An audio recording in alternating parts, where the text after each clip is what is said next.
Tem uma frase que, né, onde é que as empresas ou acertam ou erram? É nas vendas, né? Quando você faz o orçamento, né, o planejamento, o custo, a despesa, você vai errar por pouco. Uhum. É mais ou menos isso que você disse. A venda, o céu é o limite. Sem dúvida, Né? sem dúvida. Então, é onde as empresas ou prosperam ou não, é na assertividade, né? E conseguir cumprir o que ela planejou nas suas vendas.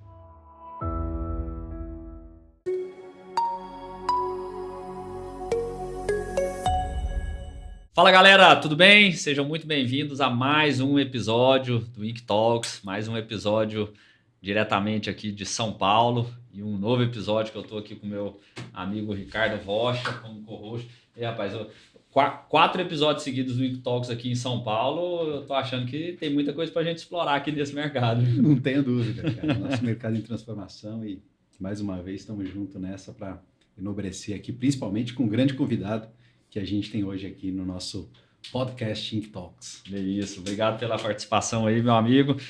E vamos lá, galera. No mercado imobiliário, muitos produtos falham, não por falta de qualidade, mas por falta de relação com quem vende. O convidado de hoje já viveu todos os lados: incorporadora, PropTech, franquia e agora uma das maiores loteadoras do país. Eduardo Teles defende que parceria imobiliária é relacionamento e mostra na prática como engajar corretores e imobiliárias para transformar lançamentos em sucesso. Se você é incorporador ou gestor comercial, esse episódio vai te dar muito mais do que dicas. Vai te dar uma nova forma de enxergar sua força de vendas. Seja muito bem-vindo, Eduardo Teles. Obrigado, Manuel. Obrigado, Ricardo, aí, pela participação. Realmente, para mim, muito grato aqui, muito orgulhoso estar participando desse podcast, né?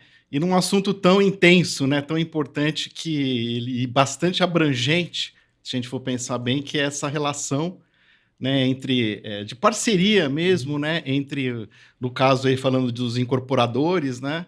E a força de vendas, né? Então, é um tema muito rico, né? Que a gente pode explorar de várias formas aí. Eu acho que vai ser um prazer a gente falar sobre isso aqui hoje. O Eduardo, que hoje ocupa, né, a função de diretor comercial lá na Lote 5, né, uma grande loteadora do nosso Brasil, uma referência aí no mercado, para quem conhece e atua esse mercado de loteamento. Então, eu queria, Eduardo, que você começasse contando sobre a sua história no mercado, né? Você que tem bastante experiência nessa frente comercial e atuando em várias frentes do setor, né? São poucos profissionais que têm essa oportunidade de repente, atuar incorporadora, loteadora, segmento de tecnologia, imobiliária, enfim. Como que é essa experiência toda sua no setor? Sim, bom, eu entrei no mercado imobiliário em 2006. Eu já vinha atuando no mercado de tecnologia, mas não na linha de frente de tecnologia, mas na área financeira, né, cuidando de empresas de tecnologia. Mas num determinado momento eu senti falta de estar à frente do negócio, né, de uma certa forma, tomando decisões negociais. Foi daí que eu fui procurar uma oportunidade. Foi uma coincidência essa oportunidade de vir do mercado imobiliário, lá atrás, em 2006, quando entrei na Agri Incorporadora. Né? Mas você atuava no mercado financeiro? Eu atuava no mercado de tecnologia, empresas de tecnologia na área financeira, de back-office, né, dando apoio, inclusive, em algumas situações, apoio até às áreas comerciais de vendas de sistemas, de serviços de tecnologia na época. Né? Então, foi uma mudança de fato, acho que nem sei se eu já tinha comentado isso antes, mas foi bem radical, porque em um determinado momento da carreira, eu falei assim, poxa, eu tô aqui só controlando, né, fazendo relatórios, quem vende mais, reportando números para as matrizes que eram fora do Brasil e tal. Foi legal até aqui, mas, poxa, eu estou me sentindo um pouco fora das tomadas de decisão empresariais, né, para continuidade. Então, era uma atividade mais de controladoria. Né? Foi realmente uma coisa interna. Mas você já tinha esse espírito e essa veia comercial, essa essência? Rapaz, eu acho que talvez no dia a dia, algumas coisas, algumas características que acho que envolve o vendedor, eu já tinha, mas eu não explorava profissionalmente. Eu era efetivamente uma pessoa de back-office. De back-office, né? Então, foi uma redescoberta, de fato, E, para minha grande sorte, foi dentro do mercado imobiliário, né? Isso foi em fevereiro de 2006, quando eu entrei na Agra. Quer dizer, até na época, a Agra tinha essa característica de acreditar nas pessoas, né? Então, quer dizer, eu mesmo não sendo do mercado, vim para assumir uma posição de diretoria dentro do mercado imobiliário, quer dizer, sem experiência prévia, né? Nos primeiros meses na área de novos negócios, né, que procuram terrenos para incorporação, mas rapidamente surgiu a oportunidade de cuidar da área comercial. Entendi. Né? Então Mas foi você realmente... você já estava em função de gestão? Já estava em função de gestão, até pela experiência em gestão prévia que eu tinha mesmo na parte de back-office. Né? Então foi dada a oportunidade, mas aí sim dentro da área de negócios. Né? Quer dizer, cuidando primeiro da parte de novos negócios, né? Até na entrevista, poxa, mas eu mal sei andar em São Paulo. Na época eu não tinha Waze. Eu mal sei andar em São Paulo. Assim, não, mas puta, isso se aprende. Quer dizer, de alguma forma, na época, os sócios da Agra identificaram em mim alguma coisa que poderia de muito legal acontecer e foi incrível, né? Então, por isso que eu falo, até comento rapidamente, que foi meio por acaso que eu entrei no mercado imobiliário, porque eu queria ir para a área de negócios, mas coincidentemente foi dentro do mercado imobiliário. E quando eu caí quase como um observador, né, com um mês de empresa, no primeiro lançamento, que foi o poema Granja Julieta na Rua Laguna, né? 2006, né? Isso aí. Eu entrei em janeiro, em fevereiro foi o lançamento. Ali foi que, de fato, alguma coisa mudou, né?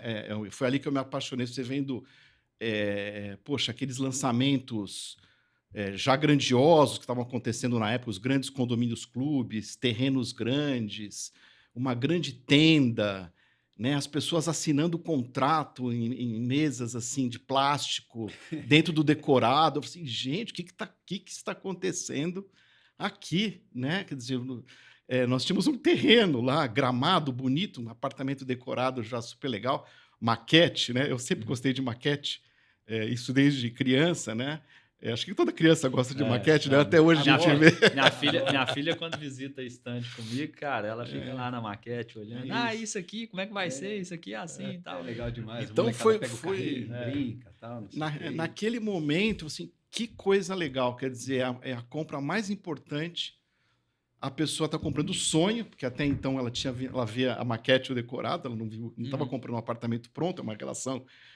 Por mais que seja também uma realização, um pouco mais fria, né? Quando ele compra um lançamento, ele está comprando o sonho, né? Como que ele vai viver lá dentro, né? Então, achei aquilo tudo incrível e numa operação também interessante, que é direto com o consumidor, B2C, né? Quer dizer, empresa vendendo para o cliente final. Até então, minhas experiências em tecnologia... Era B2B. Era B2B, era empresas vendendo para outras empresas. Então... E é tão bacana que essa época, né, a Agra estava num momento de preparação para o IPO. Exatamente. Né? Quer dizer, num momento de grande expansão do mercado e da própria empresa, e você pôde participar de tudo isso. Né?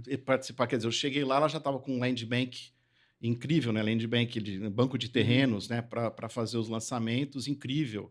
Fizemos vários lançamentos em 2006, 2007.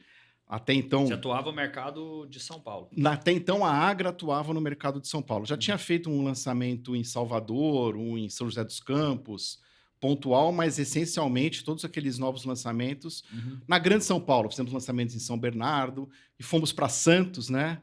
Ali a Agra tinha uma parceria muito forte na ocasião com a Biara, com o Minoro, toda a equipe do Minoro. Então, eram lançamentos grandiosos. Eu tive a oportunidade de uma sequência de um ano fazer vários desses lançamentos, né? Então, já foi uma experiência ali incrível, né? Era até curioso, né? Porque eu também, quando passei para a área comercial, em poucos meses de empresa, um belo dia me colocaram no salão da Biara para... eu não tinha esse hábito de falar em público, né? Coisa que, pelo contrário, eu era um daqueles caras tímidos da faculdade que não fazia a apresentação do trabalho, participava, né? Até fazia o trabalho, mas então isso foi um momento, foi também eu gostei tanto do mercado que eu encarei superar aquela... Muita gente, né, tem essa dificuldade de falar em público, foi que ali aos poucos, né? Foi aprendendo. Minha primeira fala durou uns 30 segundos, né? Exatamente, fantástico. Pô, tô aqui para ajudar, né? Vim aqui para ajudar, para contribuir com a equipe. Contem comigo, estamos no mesmo barco. O resto a gente estamos juntos, né? Vamos fazer juntos isso aí. Foi assim, né? Cara, mas isso foi a entrada no mercado, né? Na Agra. Cara, mas é muito bom assim você colocar isso, porque, por exemplo, eu vivenciei. Eu sempre tive esse perfil, né, assim, mais comunicativo, de uma certa liderança, enfim, nos meios que eu convivi, né, desde a infância. Mas a minha formação em engenharia e num direcionamento de mercado muito voltado para a parte técnica mesmo. Então, fui lá formando na área técnica, obra, planejamento e orçamento, suprimentos, depois voltei para a obra. Tive a oportunidade em 2010, trabalhei em Salvador, no empreendimento ali em Alphaville, em Salvador, pela EBM, né, a empresa que eu fiz carreira, fiquei lá durante quase 12 anos. E lá perto tinha um terreno grande da Agra, ali na Paralela, em Salvador. Né? Colina de Piatã, não era? Isso. Ou era o Greenville, talvez? Não, Greenville. Greenville era o de alto padrão. Isso, que é perto ali de Alphaville, que isso aí. A Cirela também tinha um Le Parc. Tinha um Le Parc, que era um pouco antes, na mesma avenida paralela. Que era ali próximo, também 16 torres, né? Um baita canteiro e tal. Naquela época, então, trabalhei em obra.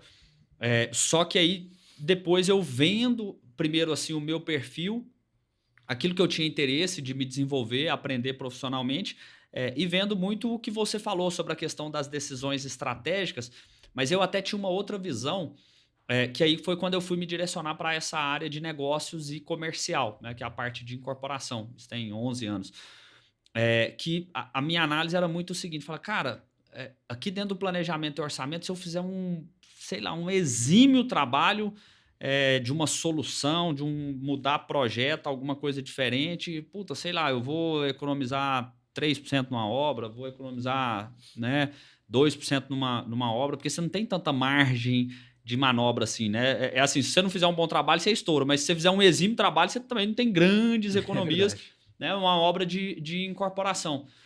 Enquanto que eu olhava para a parte de negócios, cara, um fechamento de negócio que, né, a galera que trabalhava lá, você potencializava o crescimento da empresa, mudava a chave, gerava emprego e tudo. Eu falei, não, eu tô achando que nessa área aqui tem mais o que extrair, entendeu? E como eu já tinha um perfil, é lógico, cada um tem que olhar seu perfil, né, o que faz sentido e tudo, o que gosta de fazer. Mas como eu já tinha esse perfil, eu falei, cara, vou me direcionar para essa área de negócios, área comercial, porque é algo que tem muito valor, né, assim, dentro desse processo. Né? O Beto Horst, que é um dos sócios da Lote 5, era um dos sócios da Agra. Na época, são né, praticamente a mesma constituição social, viraram amigos ao longo do tempo e são sócios. Hoje eu estou com eles, trabalhando direto. Ele tinha uma frase, tem uma frase que, né, onde é que as empresas ou acertam ou erram? É nas vendas, né?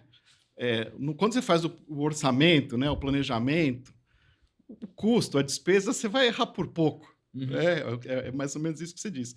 A venda, o céu é o limite. Sem dúvida, né? Sem dúvida. Então, é onde as empresas ou prosperam ou não, na assertividade, né? E conseguir cumprir o que ela planejou nas suas vendas. Né? E as vendas, elas são a forma de receita que as empresas têm e, de fato, não podem errar. E aí existe muito estudo, muitos dados hoje disponíveis que ajudam a gente a lançar produtos, a ter uma esteira de produto ao longo da sua jornada, que consegue fazer, né, uma maior assertividade nessa rampa de valores nos lançamentos imobiliários. Mas deixa eu aproveitar e perguntar sobre vendas, né, porque a gente percebe o mercado atual imobiliário muito em transformação, né, Thalys?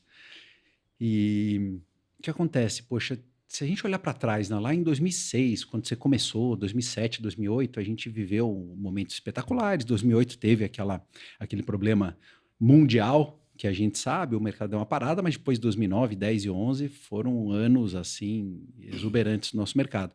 Mas isso a gente está falando de 15 anos atrás, né? O que você percebe que daquela época, na visão da gestão comercial, na direção comercial, nesse modelo né, comercial que existe hoje, né, já com tanto imobiliárias próprias, imobiliárias grandes, imobiliárias parceiras, né, central de parcerias e fomento de engajamento. O que você acha que mudou fortemente nesses últimos 15 ou quase 20 anos aí no nosso mercado? Acho que é muito interessante, porque realmente mudou muito, né? Há 20 anos atrás, né? 2006 é quase 20 anos atrás, o mercado de São Paulo era muito demandado, porque a gente tinha uma relação renda-preço do metro quadrado muito favorável num país que tinha adquirido a estabilidade muito recentemente. É verdade. Então, a gente passou... Porque a estabilidade é muito importante para o nosso mercado. Então, de repente não, né? Depois de muitas tentativas, a inflação entrou sob controle, né? E o próprio crédito imobiliário que ajudou demais, né? E fomentou muito o nosso mercado. E a legislação também era bastante flexível com a construção de grandes condomínios clubes. Então, foi muito isso que eu vivi na época, né? Terrenos enormes, né? Os grandes lançamentos que você falou de Salvador, né? A gente tinha aqui em São Paulo vários. O Mairarê, por exemplo. O Mairarê. Um fenômeno. Né, a gente ali na Raposo, a gente fez 2 grandes. O Espaço Raposo. O Espaço Raposo também, né? É uma grande referência. São, acho que, 6 torres. O Colina Parque dos Príncipes, que é um pouco mais para frente ali, Avenida Politécnica, 6 torres também. O Ânima e o Domo, em São Bernardo do Campo, exatamente. O Ânima eram 10 torres, de 4 por andar, 100 apartamentos por torre, 1.000 apartamentos. Uma piscina de 2.000 metros quadrados. E, nós estamos falando de classe média. Naquela época. Naquela época, a gente está falando de R$2.000 o metro quadrado. Hoje a gente fala de loteamento a R$2.000 o metro quadrado. Né? Então, assim, tinha uma demanda reprimida. E aí a gente tinha um modelo de imobiliárias que atuavam com excelência no mercado. Né? No caso da Agro, o parceiro era a Biara. A gente tinha aqui em São Paulo fortemente a Lopes. Né? O Ricardo teve uma carreira incrível lá também. Apaixonado né? Incrível, uma escola Lopes que perdura até hoje. Né? Temos alguns escritores aí, né? Que é o Ciro, o nosso Cirão, livro, né? O nosso grande mestre. Então, o mercado era muito... Aqui de São Paulo, eram incorporadoras em expansão, né, com essa demanda e com imobiliárias que foram muito bem capacitadas ao longo do tempo para atender essa demanda. Né? Se a gente compara, depois a gente expandiu, né? Na época de 2008, teve o IPO, expandimos para outras regiões, fomos para Salvador, fomos para o Sul, fomos para o Norte. Mas hoje eu estou acompanhando mais o mercado de São Paulo, estado de São Paulo, no caso dos loteamentos.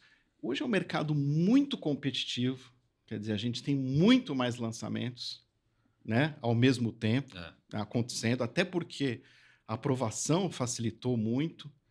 Né?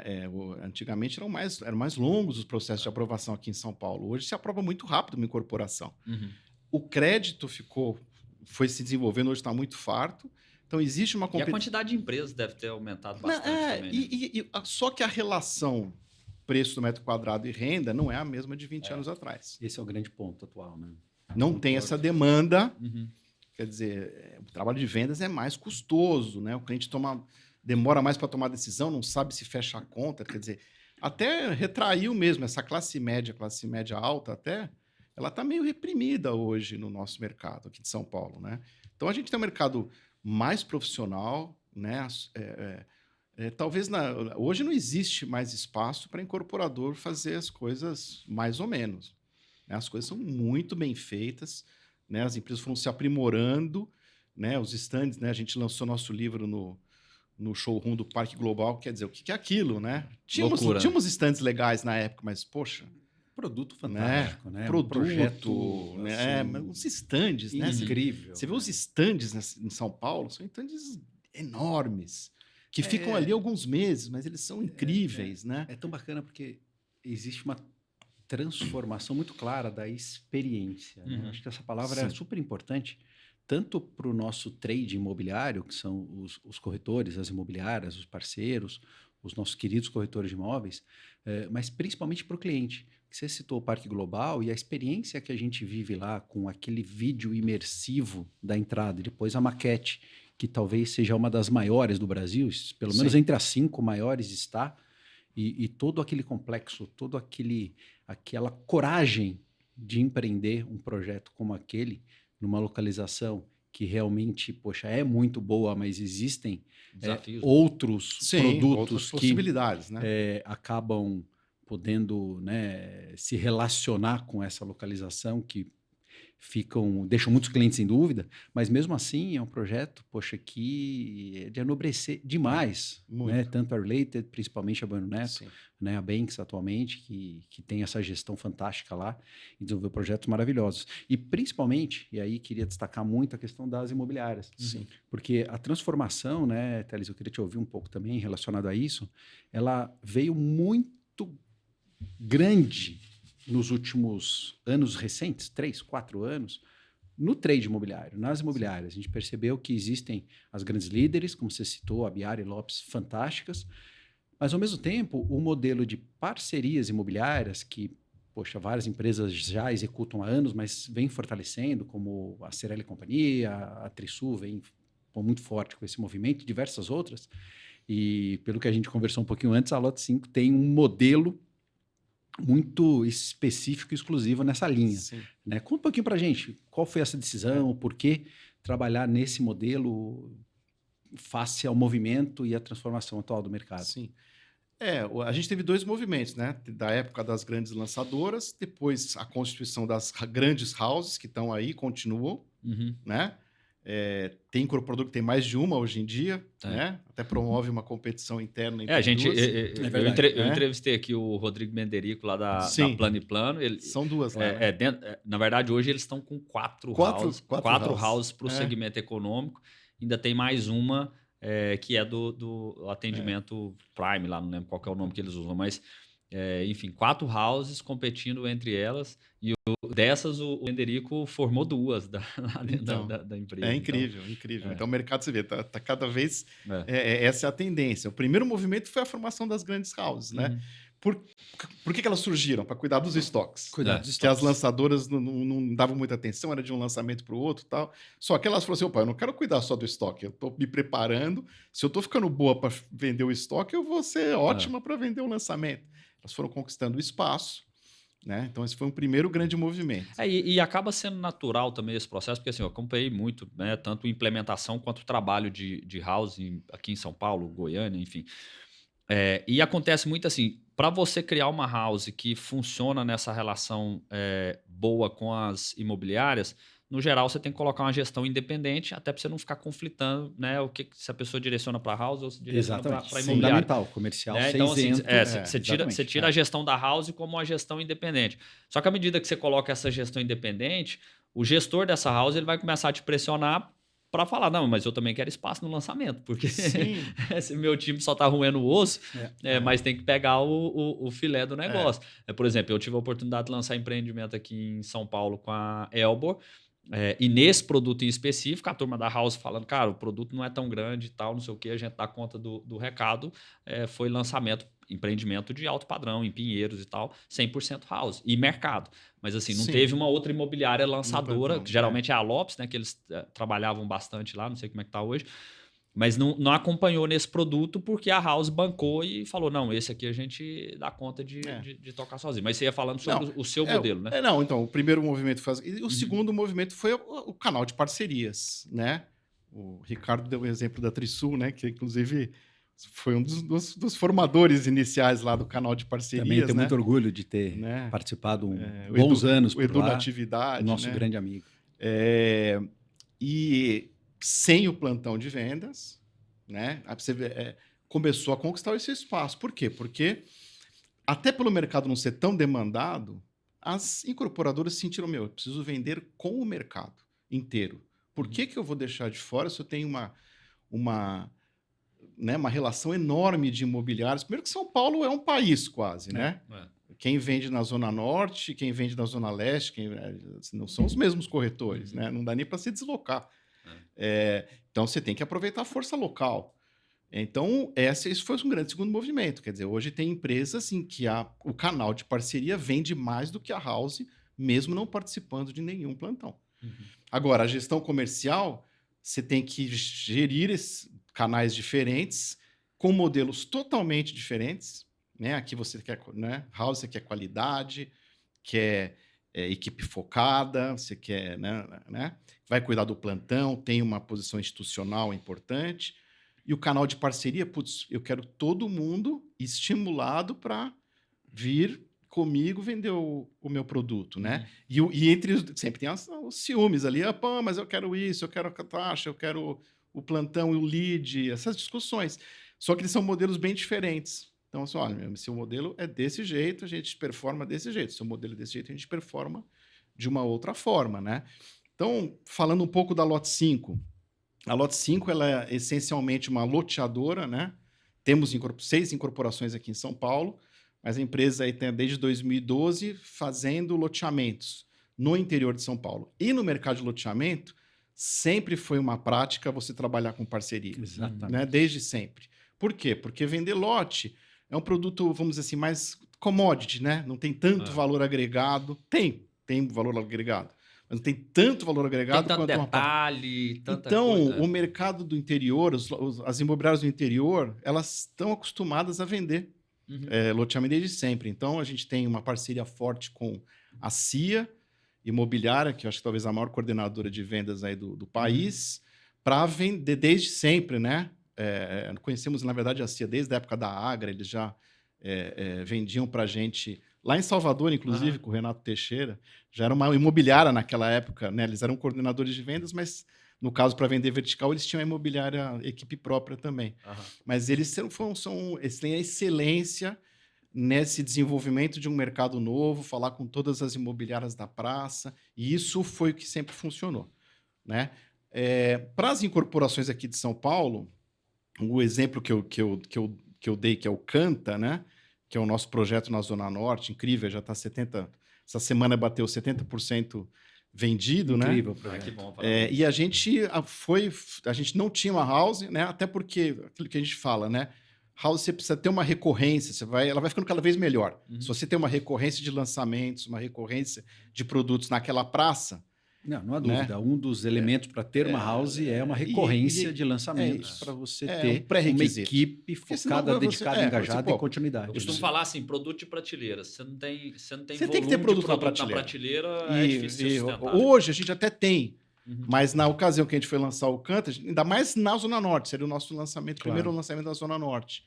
O conceito Canta é por conta da Cantareira? Por Canta, todos os apartamentos têm vista para a Serra da Cantareira. Permanente, que a gente fala vista permanente, porque pela legislação no terreno vizinho não pode verticalizar. Então aí...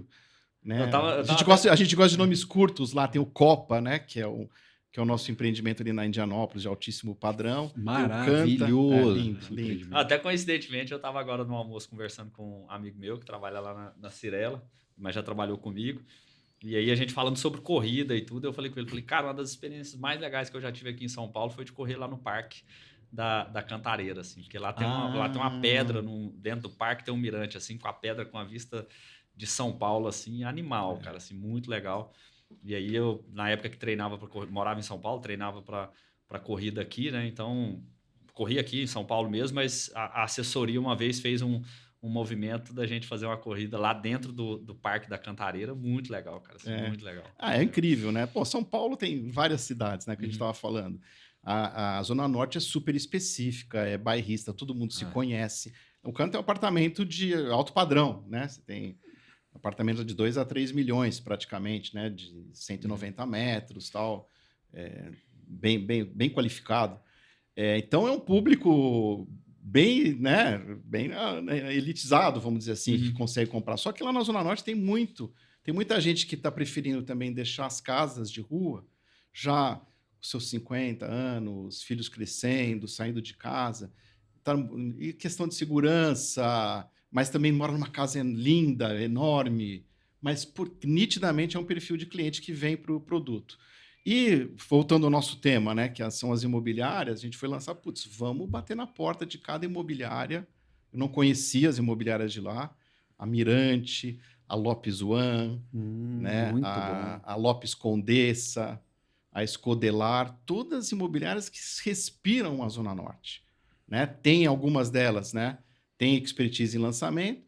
Então, isso para a gente, fomos bater na porta. Ó, nós temos isso, sabe, pastinha para vender o produto? 6 meses antes de lançar, é isso aqui que nós temos. Trabalho vamos na lançar, região o que mesmo, você local. acha? Gosta? Ou seja, né, o tá. primeiro cliente Primeiro a imobiliária. Né? Eu acho que essa é a grande mensagem. Né? O primeiro cliente do incorporador, quando a gente fala de parcerias imobiliárias, lembre você, incorporador, é a imobiliária. Isso é fundamental a gente entender. E esse trabalho que você fez, e você não fez só uma visita, você manteve um engajamento, gerou treinamento, chamou para cafés, fez um meeting de vendas, depois manteve grupos com informações, recorrência, né? E uma gestão em cima de tudo isso. Né? E até pensando nessa gestão, você que tem muita experiência aí nessa área comercial, e a gente sabe que hoje muita gente confunde comercial e vendas, mas a gente sabe que o comercial é o grande maestro e as vendas executam toda a maestria que esse comercial traduz para as equipes de venda. Quais seriam, na sua visão, os 3 pontos principais que um gestor comercial, um diretor comercial não pode errar? Bom, acho que... Primeiro, acho que internamente ele não pode errar em passar uma realidade do mercado para os sócios da empresa, né? Quer dizer, não adianta vender um mundo que não existe, né? Quem está lá falando com as imobiliárias, sentindo o preço, filtrando nosso produto, sabe? Principalmente quando é para fechar o preço do lançamento. Tem de porta para dentro, principalmente para definir lançamento ou definir até o land bank, né? Ser um tradutor, de fato, do que você escutou sem filtros, né? Do que você escutou no mercado, passar de uma forma organizada, estruturada para dentro da empresa, né? Para estar todo mundo dentro da empresa, né? Porque no final não adianta, tem que estar, né? Com o corpo com as imobiliárias, né? Acho que, transparência, empatia, fundamental. Não promete mais do que você vai conseguir, né? Eu acho que essa é a primeira... nós vamos trabalhar sério, né? Às vezes a imobiliária dá uma forçada também, né? Joga o preço muito para baixo, não sei o quê, que é um mundo dos infundos de marketing, né? Nós vamos para a Globo, né? Mas hoje em dia ninguém mais vai para até alguém querido. Tem alguns aqui vão ainda, mas a gente não ia, né? No produto regional, tal. Gente, todo mundo está aqui. Eu acho que é aproximar da realidade da incorporadora, né? E junto, né? Conquistar. Isso tem que ser conquistado com muita transparência, com muita... né? Acho que aí a questão do relacionamento, né? Como a gente forma qualquer relacionamento na nossa vida com genuinidade, é com empatia, né? Empatia, né? Se coloca na posição, se coloca na minha posição. Exatamente. Aqui, né? A gente pagou uma fortuna no terreno, como é que você acha que vai fechar a conta, né? Desse jeito, tal? Sempre provocando, né? Eu acho que um corretor ele é competitivo, ele quer se superar, né? Acho que sempre desafiando também, sempre tentando elevar né? Subir o sarrafo dentro da realidade. Não adianta também colocar aquelas metas. Vou te pagar sortear 10 carros se vocês zerarem no fim de semana. É difícil. Hoje em dia é difícil, né? Os produtos zerarem no fim de semana. Loteamento até acontece, né? Mas aqui em Corporação em São Paulo... Você vê que é interessante, né? Você falou muito do networking genuíno, né? Eu acho que isso está muito em alta hoje. Essa relação incorporadores ou loteadores com o trade imobiliário, né, Emanuel? Cada vez mais ele se transforma num ecossistema de trabalho em equipe, que a gente precisa entender quais são as imobiliárias, o momento que cada uma está, se de fato consegue atender as nossas demandas e como isso pode ser performado na ponta, né? É até um ponto interessante, até que você foi falando aqui, eu fui anotando e conectando isso com o que a gente utiliza lá internamente na empresa, na Domi, nas nossas gestões de lançamentos, né? Na verdade, assim, todo o trabalho que a gente faz dentro da prestação de serviço no mercado imobiliário, seja gestão, consultoria, até no próprio educacional, a gente utiliza de um método que a gente chama de método CCG. São 3 pilares, até coloquei falando sobre Sim. isso no capítulo do livro. Sim. São 3 pilares que a gente se pauta em conexão, conhecimento e gestão. Né? E tudo aquilo que a gente vai fazer, a gente tem que estar assim, aplicando esse método que o que você falou. Você começou falando sobre trazer essa realidade para os sócios, para a incorporadora, que é conhecimento, colocando esse conhecimento de forma transparente na mesa. Então, assim, eu vou lá, entendo do mercado, analiso o mercado, faço uma interpretação de tudo aquilo que está acontecendo no mercado e aplico esse conhecimento numa comunicação interna com a empresa para poder direcionar a estratégia do produto.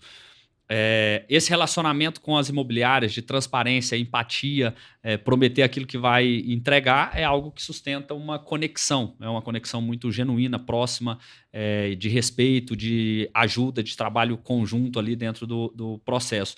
E quando você fala das metas, competitividade, de instigar esse trabalho dos corretores, nós estamos falando do processo de gestão dessa operação, né? Então, acho que você vê como que é engraçado, assim, que... de uma forma diferente. De uma forma diferente, né? Você aqui explicando a sua visão e tudo, a gente consegue enquadrar isso dentro de uma metodologia que cara, assim, aplica, vai no dia a dia ali, cria essa relação, vai sustentando isso que vai dar bom, né? É isso. Não tem jeito. É isso. Né? E tem o dia a dia, né? Porque a gente que é gestor comercial tem que aprovar as propostas, né? Também então, tem um operacional todo dia forte. Vem as discussões são, sabe, às vezes é de fechar ou não fechar. Né? A comissão que está em jogo vai acontecer ou não vai acontecer. Né? E nem sempre vai.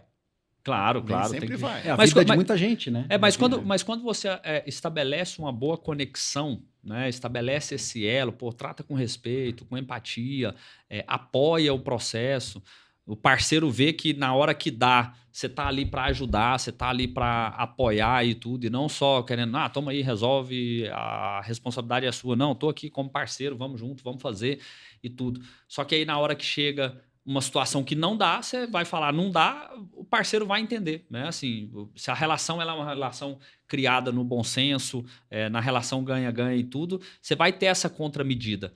Né? Então, eu acho que assim, tocando o negócio de uma forma profissional, né? De uma forma com uma boa gestão e tudo, a gente consegue passar por essas situações das negativas também e dos nãos pelo processo. Né? Agora, Eduardo, um ponto que eu queria entender contigo, o Ricardo colocou aqui sobre toda essa vivência das vendas, a própria mudança das vendas que o mercado viveu lá de trás, né, 2006, 2010, 2011, para a realidade de agora, e essa experiência que você tem aplicado aí dentro desse modelo, focando mais na parte de parcerias, que eu concordo contigo, eu vivo essa realidade também com alguns clientes, a gente sempre discute lá, mas será que cabe uma house? Será que dá para montar uma house? Mas, cara, quando você está com um produto só, não tem prateleira e tudo, eu sempre sou defensor de fazer um trabalho muito forte de mercado e de parcerias para poder potencializar o projeto. Então, dentro de todo esse contexto, eu queria que você trouxesse aquilo que você viveu de experiência nessas outras frentes e nessas outras áreas do nosso mercado e como que isso contribuiu para você chegar nessa visão que você tem hoje, toda a experiência que você tem hoje, tá? Tendo estruturado o PropTech, né? Vendido PropTech, atuado na frente imobiliária, né? Ter essa atuação de incorporação e loteamento, que são realidades diferentes. Né? Assim, tem muita coisa sinérgica, mas tem muita coisa de estilo diferente, perfil diferente. Você comentou isso aqui sobre o nível de detalhe de um segmento e de outro. Como que tudo isso se conjuga nessa visão e experiência sua no processo? Legal, Manuel. Bom, a Agra, num certo momento, ela foi vendida para PDG. PDG, boa. Né? Naquele momento, os sócios... Isso foi que ano? Isso foi 2010. Foi justamente no ano que eu estava lá em Salvador. Porque eu lembro que quando eu cheguei lá, o empreendimento era tapumado com Agra. Aí eu fiquei pouco tempo em Salvador, fiquei lá 4 meses. Mas foi no ano de 2010. E aí passou um tempo, eles trocaram o tapume e aí entrou com o PDG sim, lá. Sim. Naquele momento, os sócios, por um tempo, né, da Agra continuaram, mas depois de 2 anos eles acabaram saindo para abrir a Lot 5 em 2012. Né? Eles ficaram de 2010 a 2012 lá. não estavam concordando muito com a gestão, resolveram. E eu continuei. Então, eu fiquei até 2014. Então, de 2010 a 2014, eu estive lá como PDG. Aí, uma empresa maior, a Agra naquele momento já era grande, já tinha aberto capital, tinha operação em Salvador, Belém, Manaus, Curitiba, Porto Alegre. Tinha uma divisão de produtos econômicos, que era a ASA, com sede em BH, já era grande. Mas você atuava em todas essas regiões? Atuava em tudo. Atuava. Lógico que a gente tinha, nesse momento que a empresa cresceu, tinha uma estrutura matricial, né, que tinha o gestor da operação regional e eu cuidava da área comercial no Brasil. E aí a gente fazia, sempre era um trabalho numa estrutura matricial, fazia os lançamentos juntos, né? Algumas eram mais independentes, a operação de Salvador, que inclusive meu irmão era o gestor comercial na época, que bacana, né? Trabalhamos juntos na Agra por 4 anos. Que legal. Né, juntos. Nossa, grande abraço. Fizemos esses lançamentos juntos aí em Salvador, o Colina de Piatã, que foi um sucesso, o Greenville, que tinham vários empreendimentos dentro, né? Fora outros, tiveram outros lançamentos lá. E você cuidando do nacional, o irmão cuidando da ponta lá, o negócio fluía bem? Voava. Ou tinha uns arranca-rabo também no meio? A gente já jogou futebol junto. É difícil brigar comigo, viu? A gente se acerta. Vai levando. Vai levando. Ele acho que era uma operação muito, muito independente. Tá? Talvez a de fora de São Paulo, a mais independente que a gente tinha, né? Eu fiquei na PDG até 2014, foi até quando... Aí eu saí em 2014 e em 2014 mesmo o Roberto Nascimento me chamou para fundar. Ele já tinha a ideia na cabeça, né? Tinha uma apresentaçãozinha, ele me levou num café lá, tal. Hoje tem uma dificuldade de a gente conectar marketing com vendas, a informação, o lead, né? A transparência de que campanha vem, liga as pontas, custo por venda. Puxa, realmente eu tinha todas essas dores lá, né? Na época da Agra, a gente fez no começo era só a Biara, mas depois a gente construiu a House, que era a Agra Vendas, que foi forte. Chegou a ter 1.000 corretores no Brasil. Então a gente tinha Agra Vendas em Salvador, tinha Agra Vendas em Belém, Agra Vendas em Manaus, e muito eram pessoas daqui de São Paulo que a gente mandava para as praças, né? Eu fiquei até 2014, sua House, e lá foi uma experiência incrível dessa parte de CRM, né? Que eu acho que não existe fazer uma gestão comercial hoje sem ter um sistema de CRM, né? Sim. Então, assim, é onde você começa a ter métricas. É o mínimo que você precisa para ter a gestão do famoso funil de vendas, né? As 3, 4 etapas Entender principais. a jornada do cliente. Sabe? Né? Pelo menos essas 3, 4 etapas, quanto tempo demora, taxa de conversão. Sem isso, poxa, é muito achismo hoje em dia, né? Tem alguns capítulos do nosso livro que falam sobre essa questão de dados, né? de gestão. Então, para mim, foi um momento de olhar diferente. Até então, era muito na mesa mesmo que o corretor falava, tinha aquela planilhinha lá com as visitas do plantão. Mas, primeiro, o canal online começou a ficar cada vez mais forte, né?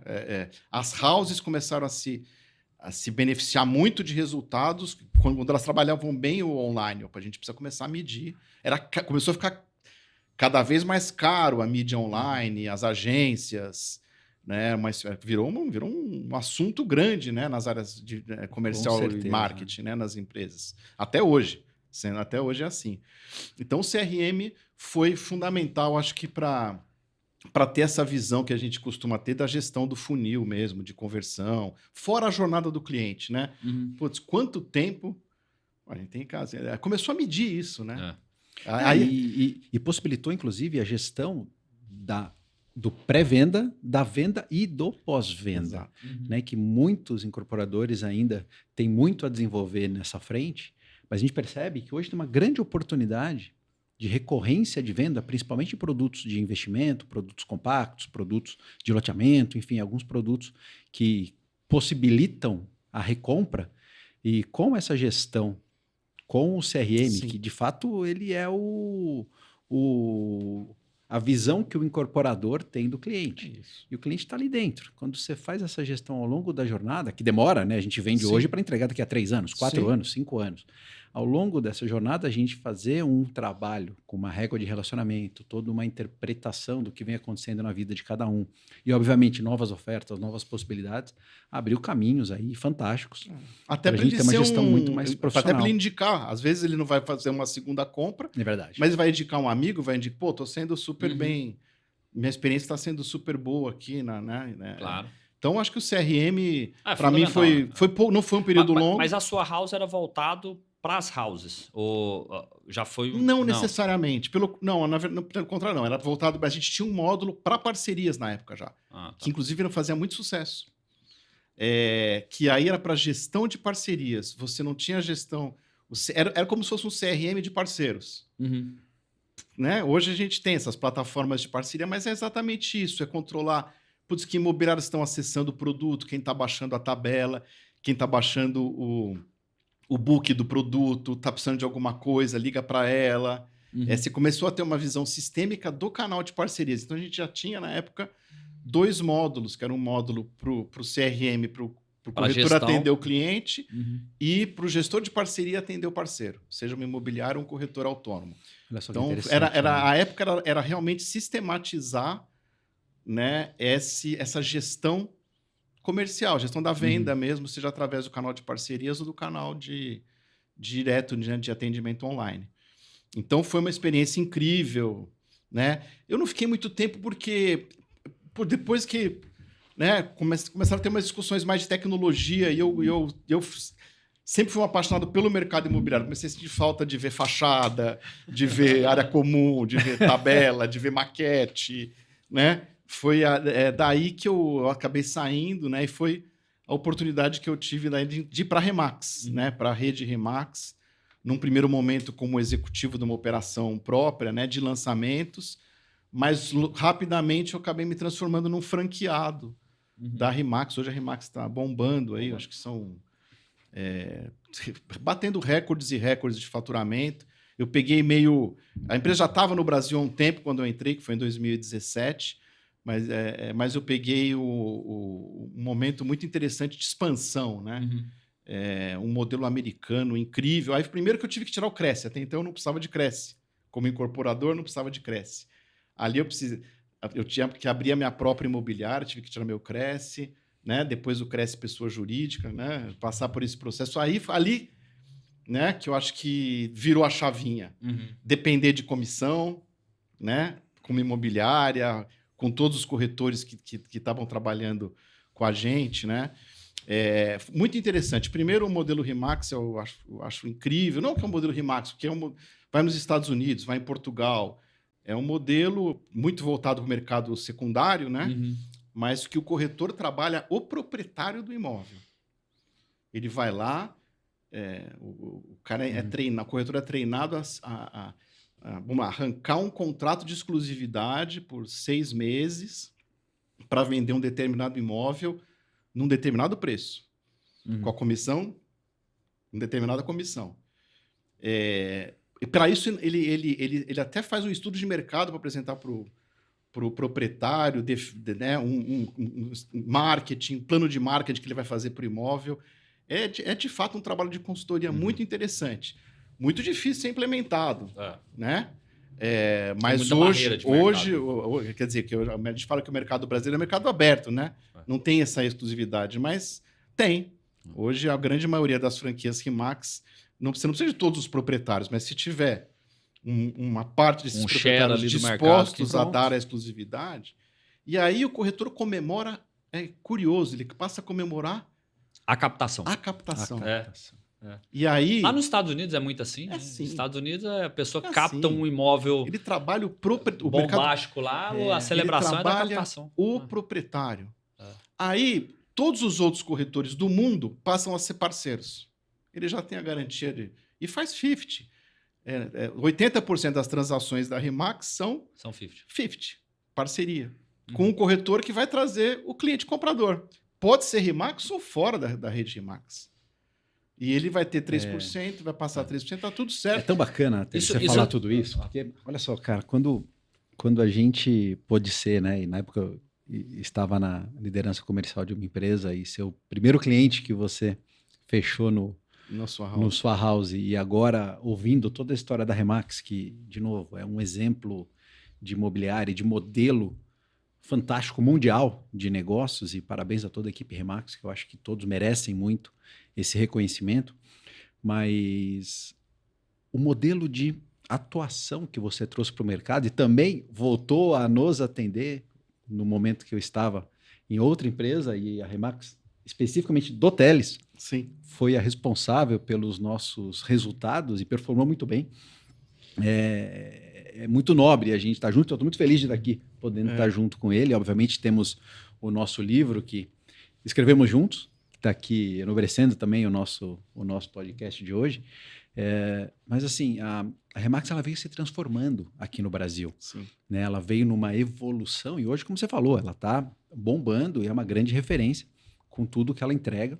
Assim como diversas outras grandes imobiliárias hoje têm um posicionamento muito bacana, muito regional, isso é interessante, né? Até o modelo que ela atua de quadras, né? De atuar muito forte em cada região. Mas teve um certo momento que ela se dedicou aos lançamentos. Conta um pouquinho dessa fase, que eu acho que é legal aprofundar, né? Que a Remax, ela criou uma área de lançamentos, criou um modelo, depois você tocou esse movimento. Eu fui para a empresa para participar de uma operação de lançamentos própria dos sócios da Remax. Enfim, já estava no meio do caminho, alguns executivos tinham entrado, não tinham ficado, não estava muito redondo. Né? Não é o negócio da Remax. O negócio da Remax é vender franquia. Isso. A Remax, né? Limitada, ela não vende um imóvel, ela só vende franquias. Né? Quem vende imóvel não é nem o broker, o dono da imobiliária, é o corretor. O broker, ele capta corretor. A Remax capta franquias. E o corretor vende o imóvel, sem grandes hierarquias, não existe gerente, é todo diferente o modelo. Né? E quando me surgiu a oportunidade, como aquela operação não ia continuar, da Remax Lançamentos, foi me oferecido, você não quer ficar com os clientes, incorporadores, só que você abre uma franquia sua? E foi aí que eu abri a franquia, e a minha franquia, não por acaso, chamava Remax New, porque ela nasceu para se dedicar a lançamentos. Num modelo que foi essencialmente desenvolvido para o mercado secundário, a minha franquia nasceu para vender lançamento. Em 5 anos, eu comprei um contrato de franquia inteiro. Em 5 anos, todos os imóveis que a gente vendeu eram imóveis de lançamento. Não tivemos um imóvel de terceiro. E a gente estava sempre no top. Não, foi uma performance fantástica. Foi um case, assim, foi um case interessante. Aí atendemos realmente a Queiroz Galvão em alguns produtos. E aí, só que eu tentava levar o modelo para o mercado de lançamentos. Eu oferecia, aí não era mais a exclusividade. Aliás, a exclusividade eu acho que nem se usa mais, é a gestão. Assim como o corretor chegava no proprietário, eu vou fazer a gestão do seu imóvel, eu vou investir no marketing, eu vou fazer parceria, vai ter uma placa na sua casa, não vai ter mais nenhuma outra placa, aquele monte de placa, né? Aquela coisa que só deprecia o imóvel, né? Eu levei isso eu levava meu currículo, eu trabalhei na Agra, na PDG aqui, eu quero fazer a gestão do seu... E aí eu tinha uma equipe própria para fazer o plantão e a gente desenvolvia o trabalho de parcerias. Até com taxas diferentes, a gente combinava, né? Parcerias vou ter que pagar, ter que pagar mais, porque eu preciso pagar bem a imobiliária. Senão a gente está fora do mercado, a gente tem que pagar o que o mercado paga, né? Então fazia... normalmente não era um lançamento, não era uma imobiliária grande, era muito comum a incorporadora lançar com uma lançadora, normalmente incorporadoras que não tinham house, que também não tinham muita recorrência ou que não queriam ter house, só que chegava lá, vendia 50%, ou 50% a lançadora não estava dando tanta atenção, aquilo que a gente... Aquela dor que a gente conhece, né? Aí eu chegava lá, eu não sou grande, se eu vender aqui, você quer vender quantos? Quer vender 5 por mês aqui? Fazia as minhas contas lá, faz um baita sentido para mim, uma equipe dedicada, um atendimento, um baita de um atendimento. Para o incorporador, estava toda segunda-feira, fizemos até um lançamento juntos. Né? Foi quando a Remax New resolveu sair de São Paulo, fomos fazer um lançamento junto em Lorena, né? Foi muito bacana. Tá lá, o Colina tá lá. E é tão bacana, Teles, a gente falar tudo isso, porque fazendo um gancho do modelo franquia, para o que você falou, né? Você falou, estou vendendo, né, o Canta com Lopes One, com a Lopes tal, com não sei o quê. Acho que tem um ponto aí bacana da gente perguntar para o Teles, entender a sua visão, já que você passou tanto tempo com uma performance muito bacana dentro da Remax, que talvez é a grande referência em franquias imobiliárias aqui no Brasil. Como que você vê esse movimento de Lopes, My Brokers e diversas outras imobiliárias que estão com esse modelo de franquias, que de fato tracionaram bem, mas você vê uma continuidade de tração? Como que você vê esse modelo daqui para frente? Eu acho que assim, para quem quer crescer e está capilarizado, no modelo de imobiliário funciona melhor as franquias, né? A gente viu cases na época que as incorporadoras estavam abrindo capital, a gente viu imobiliárias lançadoras abrindo capital. E também tendo operações no Brasil inteiro com a pretensão de ter uma centralização, uma gestão aqui de São Paulo, né? Não funciona bem. É uma coisa local, é ele que está falando com as equipes. O cara é o dono do negócio. Claro. Né?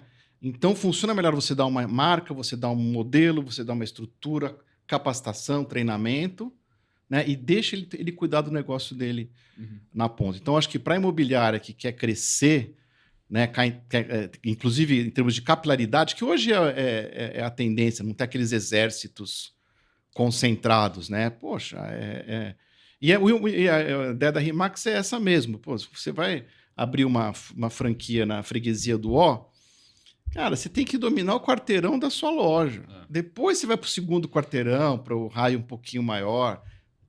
Posicionamento. Isso. Eu tinha posicionamento, né? É especialista. Eu tinha até anotado aqui que assim, o fato de ter até essa celebração da captação e ter esse foco em captar o imóvel, principalmente quando a gente está falando da estrutura principal da Remax, que é essa atuação com terceiros, traz ao meu ver, uma dedicação maior nesse processo até de seleção, né, desses imóveis. Porque assim, uma imobiliária que ela não trabalha nesse modelo, ela não tem exclusividade, na verdade ela quer o imóvel lá na prateleira. E assim, se rolar, rolou, se não rolar também. Né, assim, o custo dela de investimento, de esforço, tempo, trabalho em cima disso, ele é baixo. Agora, se você pega uma imobiliária que ela vive do resultado desses tipos de produto, né, e não produto de prateleira, mas assim, produto direcionado e tudo, ela vai ter um trabalho mais específico e mais dedicado nisso, né? Então, acaba que naturalmente a empresa tem que ter um filtro maior na seleção. Cara, vou trazer esses imóveis aqui, eu vou buscar aquele ali e tudo. E isso requer especialização, entendimento maior do mercado. E para o cliente, né? É uma experiência muito melhor. Agora, ele vai ter um... E a outra coisa, mas a imobiliária precisa de prateleira? Você vai nas outras imobiliárias. Cada uma tem a sua prateleirinha, tá tudo disponível num list de imóveis lá. E são modelos, né? Assim, cada um tem um modelo. São modelos, né? Mas eu acho que assim, para crescimento, principalmente nesse crescimento capilar, geográfico, eu acredito muito no modelo de franquias. Temos 2 exemplos que eu conheço muito bem os donos lá, que são os franqueados Lopes lá da Zona Norte, né? A Lopes One e a Lopes Condessa, o Bruno e o senhor Sérgio lá. Que bacana. Né? Inclusive, eles são pai e filho, né? O senhor Sérgio da Lopes Condessa. E o Bruno da Lopes One, que é filho dele, são grandes referências, são franquias super interessantes aí da Lopes. E a Remax continua forte, focando nessa operação de lançamentos também? Ou como que... Isso é um desafio, continua sendo um desafio. Na época que eu estava lá, chegava... Não tinha exclusividade não, né? Com um incorporador? Ou tinha? Tinha? Trabalhava com exclusividade. Eu pegava não pegava o lançamento, pegava depois de lançado, mas era qualquer venda. Chegava lá desculpa aqui. Chegava alguém lá, eu queria comprar, já tinha uma relação de confiança com com os incorporadores, né? Alguns eu assinava contrato, outros nem precisava. Então, foi uma experiência muito legal, muito interessante. E tinha essa exclusividade. Eu tentava levar o modelo realmente para o mercado de lançamentos e levava. Era todo mundo que me dava exclusividade? Não, mas de repente, eu vou te dar um desafio tal naquele produto. Na época da Queiroz Galvão tinha um produto ali na região do Brás, né? Sim, vou ter um produto aqui, estamos precisando, acho que eu acredito no modelo, vamos fazer e tal. Então, era baseado, era levar o modelo RE/MAX para o lançamento. Para o lançamento. Entendi. E aí tinha alguma... Mas é um desafio para a RE/MAX, né? Por quê? Porque, essencialmente, o modelo... A RE/MAX é muito forte no mercado secundário. Né? Mesmo nos Estados Unidos, né? Os lançamentos lá são feitos de outra forma. É verdade. Os lançamentos normalmente tem uma equipe do incorporador que atende o mercado. Ele não terceiriza essa gestão. Aqui no Brasil, eu achei... Mas não é fácil, não é fácil. E o mercado de lançamento foi muito justamente para a direção do que é o que você bate muito na tecla hoje, defende muito hoje, que é esse fortalecimento do relacionamento via canais de parcerias. Né? Então, assim, aí acaba que é um modelo que vai, né, meio na contramão do que o mercado naturalmente tem se direcionado e fortalecido, né? Que é justamente um modelo de abrir o máximo possível o produto para o máximo possível de empresas dentro do mercado, né? Que o lançamento acaba exigindo também, né? Sim, é isso aí. Hoje em dia tem que, via de regra, né? Principalmente, eu acho que quanto mais alto o padrão, acho que mais a tendência em parcerar. Às vezes, quando você trabalha no Minha Casa Minha Vida, a gente estava dando o exemplo aí do Rodrigo, né? Da Grande Plano e Plano. Nosso outro autor aqui, que líderes do produtos de... Às vezes, ele consegue, tem recorrência, tem volume. Tem 4 equipes lá, 4 houses. Acho que lá a grande força é a equipe house. Né? Só que assim, a house tem um canal de parceria dentro da própria house. Mas assim, mesmo nesse aspecto, mesmo nesse... assim, os números que ele passou lá, se eu não estou enganado, cara, de 85% a 90% das vendas é via house. Assim. Agora, então, a diferença é muito grande. Nós fizemos um lançamento do altíssimo padrão, o Copa. Né? Tá 70% vendido também. Que é esse produto que a gente tem na Avenida Indianópolis. É um produto de altíssimo padrão. Né? Ali, Avenida Indianópolis, eu chamo a nossa orla. Né? A nossa orla, que é República do Líbano e Indianópolis, né? Porque o nosso mar é o Parque Ibirapuera. Exatamente. Então é vista para o mar ali, né? Eu fechei um terreno ali, só que um pouco mais. O seu deve ser um pouco mais próximo da Ibirapuera ali, né? Isso. O meu é um pouco mais próximo da Rubem Berta lá. Mas faz quase na Antiga Praia. Lembra da Antiga Praia? É isso aí. Ficava ali, grande brasileiro, fez grandes amigos lá. Inclusive o próprio Pedro Weber, que também é outro autor, trabalhou lá. A gente estava falando disso ontem. É um produto de altíssimo padrão, né? Com quem que eu vou vender? Eu vou pegar os corretores de altíssimo padrão. Porque todo corretor acha que pode vender um Copa, né? Não sem menosprezar. Por isso que eu falo da questão do posicionamento, né? O cara faz a conta da comissão, apartamento de quase 10 milhões aqui. Se eu vender, tô eleito. Ganhei o ano, né? Mas às vezes é ilusório. Ele não tem esse cliente. Ou ele acha que ele tem, mas até acontece. Mas, putz, uma venda dessa, né?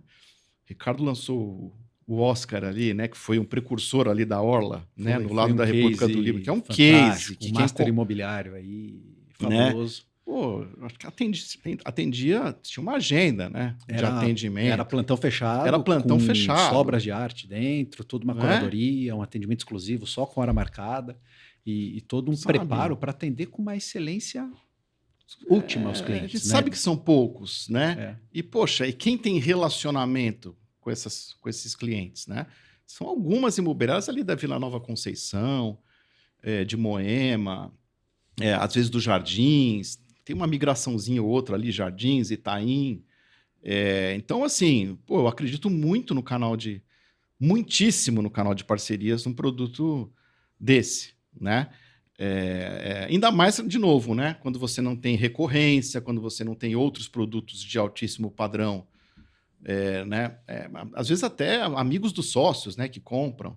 Com certeza, Esse canal com certeza. Family and Friends também é importante. E você tem clientes de fora de São Paulo também? Porque hoje a gente percebeu um movimento, né? A gente estava falando disso também muita ontem, muita consulta, mas no Copa, os clientes do Copa são da micro-região. São Paulo, Moema, principalmente. Mas consulta tem de fora, assim, de gente de outras regiões? Tem. Eu falo outras regiões, em outros estados, por exemplo, tem também. Porque nós estamos pertinho de Congonhas. Então... E fora da rota, hein? Nós fora estamos do lado do aeroporto de Congonhas, Ibirapuera. do lado do Parque Ibirapuera, não tem um barulho de avião, né? Tá totalmente, porque o pessoal fala de Moema, fala da rota, ele está 100% fora da rota. Mas, de verdade, costuma ser um apartamento grande para quem é fora de São Paulo. Na hora que o cara olha e fala assim, pô, mas o não cara preciso pode desse ter tamanho pode ter uma bala, o cara às vezes é de Goiânia, tem uma bala, o cara quer uma base em São Paulo, puta, uma base, 300 metros quadrados. Não precisa disso tudo, né? No nosso caso, né? Talvez alguns outros concorrentes ali tenham produtos no nosso menores, caso, é muita gente que tem, sabe, mora na Vila Nova Conceição, enxerga essa orla para o Parque Ibirapuera. Às vezes não tem terreno, não tem lançamento, ou o preço está muito mais alto na Vila Nova Conceição. E ele ali procura compra 2. A gente tem vários clientes que compraram 2 para os filhos. Lá, um para cada filho. No mesmo andar, assim, sabe? Comprar Fantástico. o final 1, final 2. No mesmo andar, para não ter briga. Não tem. Lá é tudo vista para. Também é vista para. Vista mar, né? Que a gente chama aqui em São Paulo. O Parque das Bicicletas ali na frente, né? Tem aquele centro olímpico também. Tem o Parque das Bicicletas, exatamente. Então e toda essa orla da Indianópolis ali, do outro lado, não é permissível. Não verticaliza, né? Acho que então, até 10 metros, acho alguma coisa assim. E a marca usa lote 5 mesmo? Ou tem uma marca diferente para incorporação? Teve uma discussão na empresa, vamos criar outra marca, não sabe. Mas poxa, vamos pensar que é lote. Cara, isso aí se desfaz com o tempo, né? Se fosse assim, o quinto andar só podia alugar apartamento, né? No quinto andar, né? Então, não, aluga, né? Pode alugar uma casa, pode. Então, a gente discutindo lá entre eles, falou assim, vamos manter a marca, a gente já tem essa marca forte. Traz um histórico, né? Traz o histórico. E o branding cada vez é mais importante, né? E você muitas vezes juntar tudo isso e ganhar força, foi a escolha da Lot 5. Exatamente. Foi uma decisão acertada. A gente percebe o mais no importante mercado eu acho hoje que é a narrativa, né? Assim, você tem que saber criar a narrativa. Agora, isso para o nosso mercado, assim, lógico, sempre tem esses. Às vezes a pessoa está saindo do segmento, por exemplo, a gente tem um cliente lá na empresa, lá na Domi, que está saindo do segmento econômico, sempre atuou lá, Minha Casa Minha Vida e tudo, e está indo para o segmento de mais médio alto padrão. Né? Mas assim, uma distância de produto de 200 e poucos mil para produto de 1 milhão, né? Nessa faixa assim. Então acaba sendo uma distância grande. E ele também estava nessa dúvida, assim, mas será que eu não crio uma nova marca? Porque a pessoa vai olhar e vai associar e tudo. Eu falei, cara, assim, para mim a barreira de você sair de um segmento econômico e dar conta de atuar num segmento de médio alto padrão, ela é menor do que a barreira de você nunca ter feito nada e tá fazendo o primeiro empreendimento, entre aspas, né? Porque assim, por mais que ele falasse, eu tenho uma outra empresa, mas o pessoal ia falar assim, pô, mas é o primeiro produto dessa empresa no mercado e tudo. Então, bem ou mal, a Lot 5 traz esse histórico, né? De falar assim, tá bom, não atua no segmento da incorporação, entrando, né, os primeiros projetos, começando agora e tudo, mantém o mesmo nome, mas você carrega o track record da empresa, da porrada de empreendimento que já fez lá para trás, né? E a gente é uma empresa enxuta. Né? Então a gente traz o cliente também para dentro de casa. Né? Eu não conheço a Lot 5.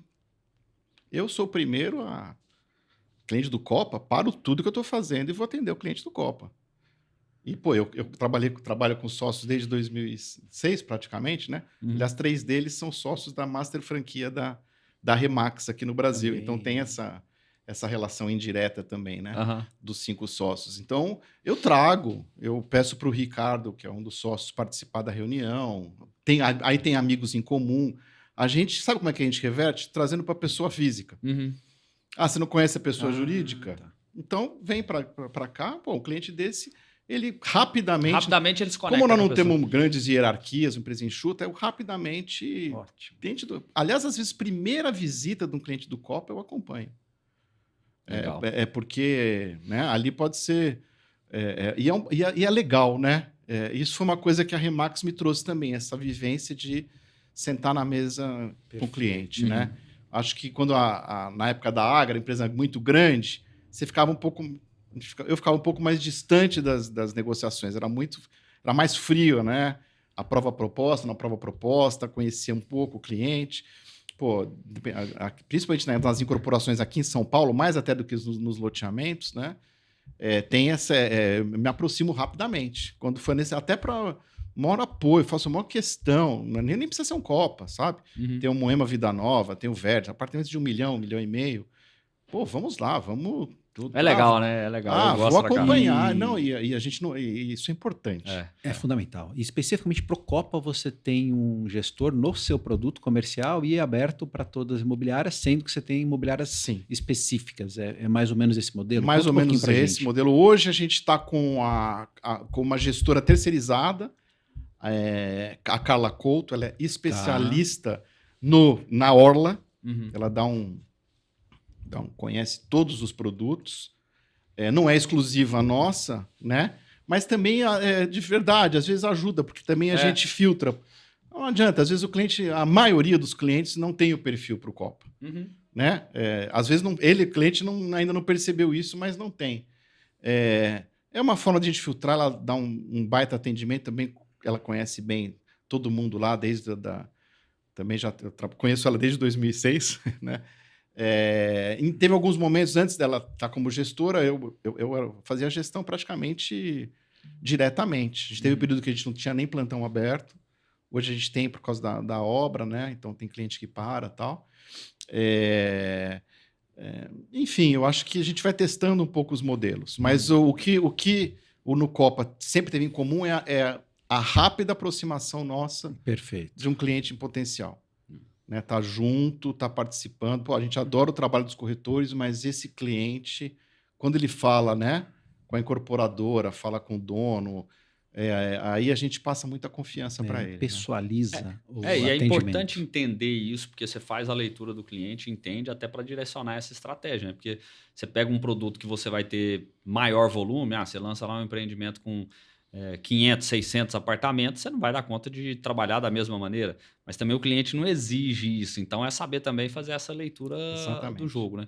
Agora, Eduardo, uma dúvida nessa mudança, né? Assim, a gente falou aqui sobre um pouco já sobre a Lote 5 e tudo, e principalmente essa atuação no segmento da incorporação. Mas como que foi para você essa atuação e como que é essa diferença na hora que senta na cadeira do loteador, na hora que senta na cadeira do incorporador, principalmente no que tange a parte comercial do processo? Eu diria, Manuel, que de verdade, hoje chegam mais semelhanças do que diferenças. É lógico, como eu falei, né? Cada produto tem a sua estratégia, né? Mas loteamento, via de regra, essa questão de trabalhar com o mercado inteiro, muitas unidades, nós temos produtos de loteamento no interior, com Viva Paulínia, por exemplo, nós temos uma linha de produtos que são bairros planejados, mas bairros abertos, sem condomínio, nessa linha Conviva. Já entregamos Conviva Cotia, 1.200 lotes, Conviva Parque das Enseadas no Guarujá, Conviva Bauru. É uma linha de produtos. E estamos com esse lançamento em Paulínia, são 1.700 lotes. Uau. Já vendemos 900 ou mais. Temos ainda Então é uma maratona. Com certeza. Poxa, nós precisamos do mercado de Paulínia trabalhando com a gente. Então, loteamento, ainda mais esses econômicos, você precisa da força de vendas da cidade trabalhando com você, sempre estimulada, e você precisa ter uma força de vendas da cidade correndo uma maratona junto com você. Exatamente.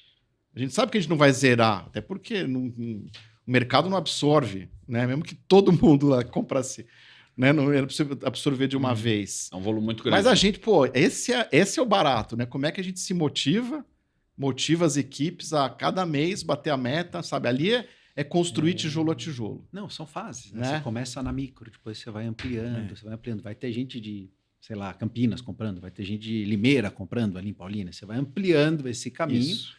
Isso. E aos poucos Isso. captando e chegando Então, no sucesso do produto. Loteamento... Mas a característica disso, na sua visão, não é necessariamente a questão de ser loteamento ou de ser incorporação. É muito o perfil do produto, né?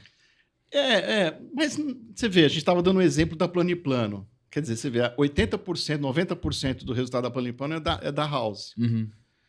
Em Paulínia, num produto, vamos dizer, de perfil econômico também, 90% do resultado é do canal de parcerias. É o contrário, né? Já muda bastante. É lógico que, assim, falando um pouco da nossa house, nós estamos num momento de investir. Como a gente tem um land bank forte no interior para loteamentos e, de uma certa forma, concentrado em duas regiões, que é a região de Campinas e o Vale do Paraíba, a gente agora estamos fortalecendo a nossa house, a gente acha que ela está fazendo um pouco de falta para a gente. Uhum. Você vê como os dois canais são importantes. Porque às vezes porque agora a gente tem recorrência. Claro, trouxemos... um vai ajudar o outro. E às vezes você vai final, ficando com um É. remanescente em cada produto, que às vezes o remanescente isso. não é nem tão grande, só que como você vai fazendo muito lançamento, você soma um pouquinho de um, um pouquinho de outro, um isso pouquinho de outro. aí. Na hora que você olha, fala, caramba, É cara, isso. tô com um estoque aqui de milhões É e isso. tudo, preciso Se em loteamento liquidar isso, acontece, e aí tá cada pouco num produto diferente. num lugar diferente. É. Ainda tem esse complicômetro, né? Mas é isso, né? Então a gente está até num momento, pela recorrência que a gente vai ter, a gente está no momento de investir na nossa house também para loteamentos. Mas, principalmente para esses produtos econômicos, que você tem um mercado preparado, que sabe vendê-los, vamos dizer assim, é menos burocrático, né? Por exemplo, Minha Casa Minha Vida tem a questão da aprovação na Caixa Econômica, né? O famoso SICAQ. É SICAQ ainda que chama, né? Para os apartamentos. Loteamento direto com o incorporador. Lógico que a gente faz... Depois a gente vende a carteira de recebido. Você vende 180 vezes, tal. É parcela. Da mesma forma, é parcela. Você parcela a entrada. Tem todo... Mas o processo da venda é diferente. Mas o processo... Então, assim, loteamento, via de regra, às vezes, principalmente nesses mais econômicos, é volume, né? A nossa meta lá em Paulínia é vender 40, 50 por mês. É o que gera no back-office também importante, Back-office Não é só bem- o front. você tem o Exatamente. front, você tem Aí, o back. inclusive, esse trabalho de coordenação com a CIA que a gente tem inclui o back-office, né? Uhum. Nós temos uma equipe que cuida lá, né? Estrategicamente, cuida do sistema, porque a gente tem um sistema amarradinho, né? Para os contratos saírem. Mas a gente tem a ponta também, que faz parte do trabalho da coordenação da CIA, gerar os contratos, assinar os contratos, E gerir tudo isso. Né? gerir tudo isso, né? Vai Tem entrar na esteira do conta a receber certinho. Né? Agora, para a gente até fechar aquela pergunta com relação a toda essa experiência aqui, que eu achei super legal assim, o nosso bate-papo, né, até aqui, porque a gente foi navegando ao longo, né, de todo o seu histórico, toda essa sua experiência, mas em cada momento puxando aí pilares e abordagens e frentes diferentes. Né? Mas você tem aí todas essas passagens em todas essas frentes de atuação que a gente comentou aqui e tudo. Como que isso tudo se junta aí na cabeça do Eduardo Teles? Até na hora que você vai, por exemplo, escrever um capítulo desse de um livro, né, e vai sistematizar e pensar isso e falar, cara, assim, o norte para mim de uma gestão comercial, independente dessas frentes, mas com toda essa bagagem, toda essa experiência que eu trago, necessita desse caminho ou exige essa atuação? Eu acho que assim, a conclusão que a gente chega, né? O gestor comercial ele é multidisciplinar. Né? Tem que ser multidisciplinar, né? Ele precisa entender do produto, ele precisa entender de economia, né? Nós estamos passando por uns dias meio complicados aí, né? De sobretaxas. O dia amanheceu. O dia amanheceu meio, né? Embraer caindo as ações, enfim. Então tem que entender um pouco de economia e a economia também brasileira, ela está sempre nos demandando aprendizado, né? Nos prega algumas Tem que coisas. ser um pouco arquiteto, tem que ser um pouco engenheiro. Entender de processo, de pessoas. De pessoas, empatia, para mim, eu acho que foi um grande... Abriu as portas a questão da empatia, né? Nessa gestão comercial, com os pares, no geral, acho que é um facilitador. Mas eu acho que o grande mensagem o gestor comercial ele tem muito para se aprofundar nessas diversas... Precisa entender um pouco de gestão, de processos, de CRM... tem que um pouco analisar crédito, né? Não adianta colocar para dentro um cliente que não vai pagar, ele vai travar seu imóvel lá e depois é uma encrenca para resolver. Você não pode vender, enquanto não resolver com ele, você não pode vender para outro, né? Então eu acho que essa questão multidisciplinar, né? Marketing, né, Ricardo? Conhecer um pouco de marketing não adianta, não tem dinheiro para tudo. As verbas de marketing, até porque as margens aqui em São Paulo, as margens são apertadas hoje, não dá para ficar gastando muito. Comunicação, né? Tem um capítulo do nosso livro que fala da comunicação assertiva. Isso.